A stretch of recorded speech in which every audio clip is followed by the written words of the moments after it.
Stellantis' CEO, Carlos Tavares, has launched a scathing attack on Tesla. He says Stellantis makes more money on the cars it sells versus Tesla.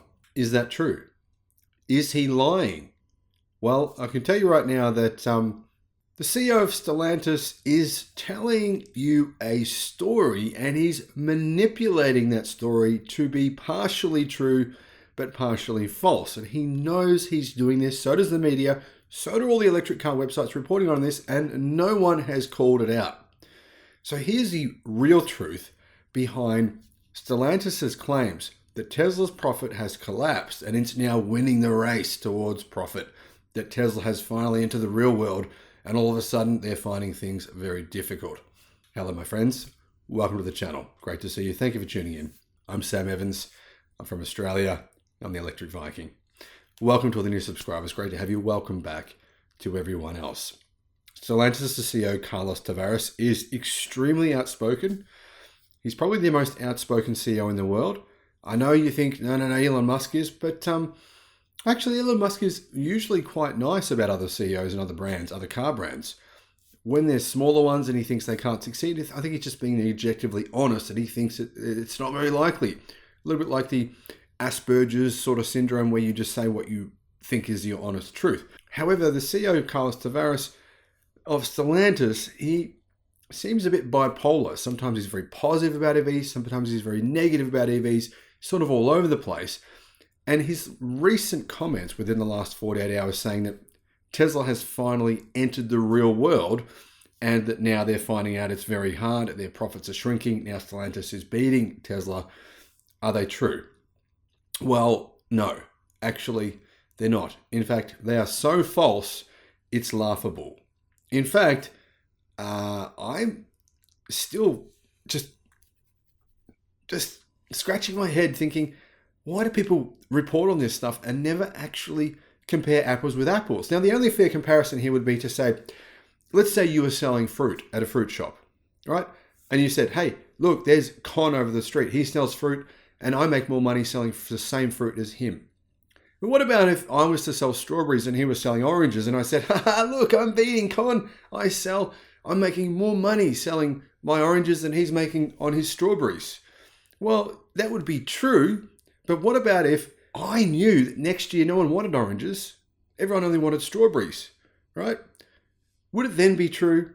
Maybe in the short term. In the long term, it could mean my business would cease to exist, meaning my profits in the short term would be a false dichotomy. That'd be,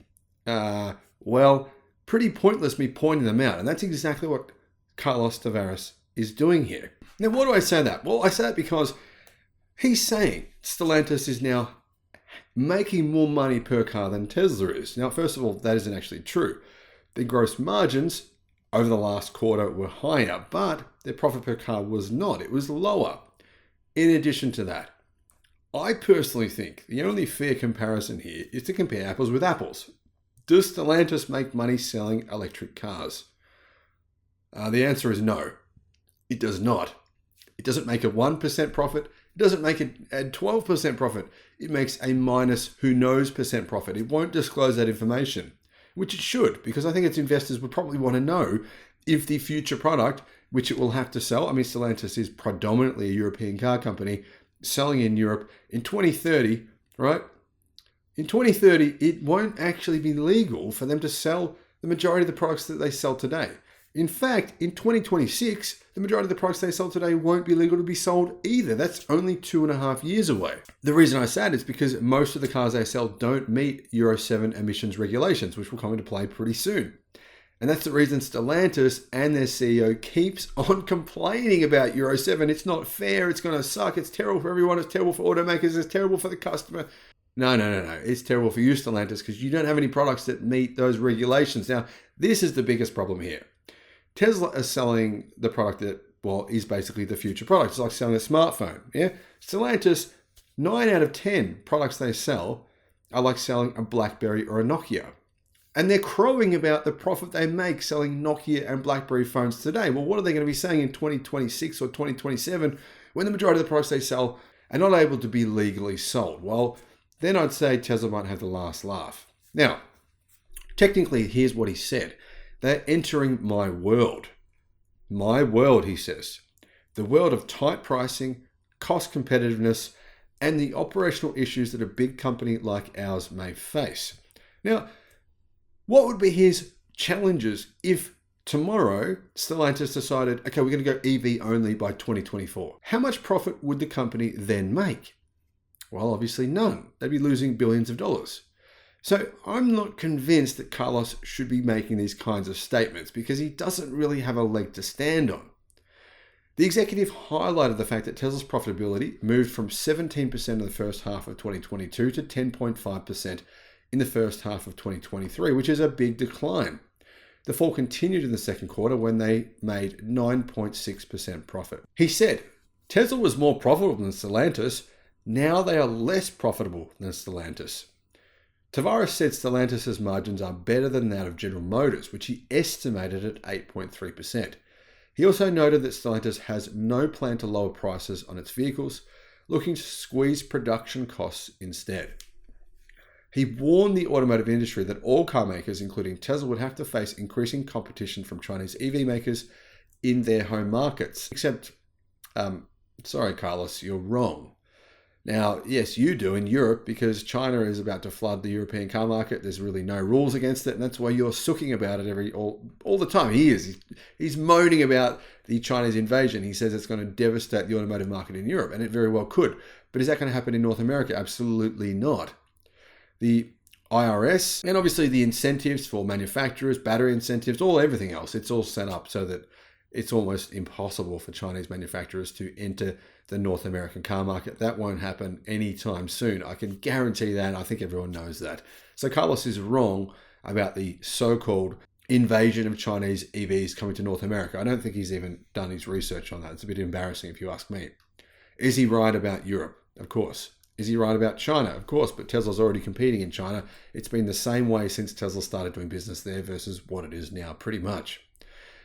What has been said by the Tesla CEO Elon Musk, whom I respect totally, is that they prefer growth to profitability. And we'll see to which extent they will be also challenged by the Chinese. He said that Stellantis is better prepared than Tesla to deal with Chinese EV makers because it has higher profit margins. If we're racing to the bottom in terms of facing the Chinese with price cuts, Tesla will have problems with that strategy before we do because we are more profitable than Tesla. So Stellantis is the world's third largest car maker by sales. It posted its first half results on July the 26th, announcing a rise in its revenue, its operating profit, and its net profit. The company posted a 24% increase in EV sales. Even though its North American EV offensive hasn't begun yet, it doesn't really sell EVs in North America. It sells no EVs in Australia, and it sells almost no EVs in China. Its EV sales are pretty much all happening within Europe. In fact, it's sold about 120,000 EVs so far this year in comparison to Tesla's just under 1 million. So it's a pretty big difference there. So here's the problem with all of Carlos Tavares' comments. They're all fake. It's all complete nonsense. Somehow magically Stellantis is in a better position to compete in an EV future, even though only about 4% of the cars it sells worldwide are electric. Even though it costs Stellantis, by its own admission, more money to make an EV than it costs Tesla. Even though Tesla has production facilities all around the world which only make EVs en masse, and Stellantis has none that make EVs en masse, like a Gigafactory, for example, apparently Stellantis is in a better position. Now, yes, sure, Stellantis currently, over the last quarter, had a better gross margin over its entire product portfolio. But like I said, the only vehicles it's making, which are the future of the automotive industry, which are electric, it makes a loss on, and they only represent 4% of its global sales. If you're trying to tell me that Stellantis is in a better position than Tesla to compete in an EV future, you'd have to have rocks in your head.